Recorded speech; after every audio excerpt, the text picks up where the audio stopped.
March has arrived. I'm kind of happy because I want to go outside. Now it's not all that warm. It's still cold out there, so I'm wearing long pants and a long shirt. Sometimes I even wear fingerless gloves.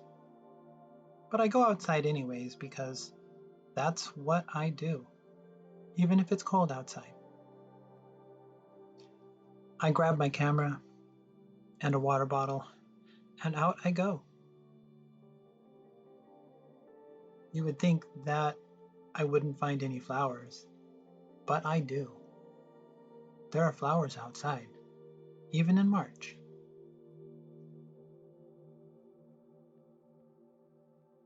April arrives, and part of my attire changes. I switch to shorts. I'm still mostly wearing long sleeve shirts, but I go outside and wander around. There are so many trails within just 30 or 40 miles of my house. State parks, arboretums, botanical gardens, and lots of trails, places for me to wander around. I see tiny white flowers, dandelions everywhere, little pink flowers, and bright yellow flowers. The world is full of so much color. Before I know it, May has arrived. I'm now wearing short sleeve shirts. By now, the colors are so vibrant. I see purples and yellows and reds. Flowers are blooming.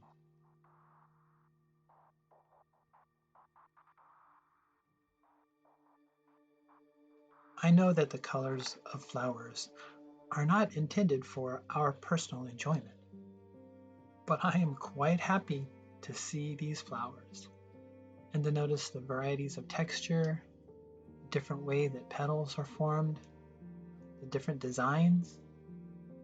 Yeah, nature is pretty cool.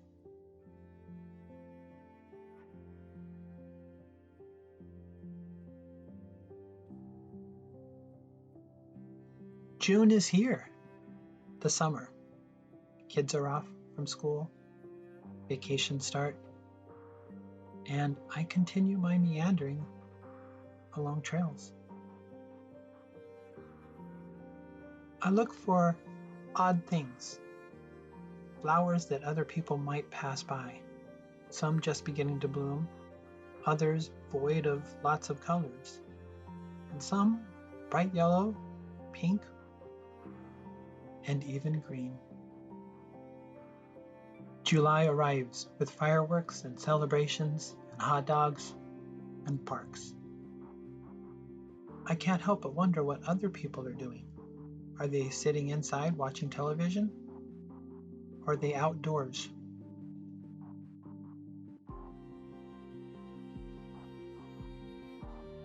August is here, and with it comes the heat. Some days I'm not all that excited about the sweating. I can't do a whole lot about the heat, but I can go outdoors prepared with water, with a hat, with sunblock, and with an open mind that's curious and interested in discovery.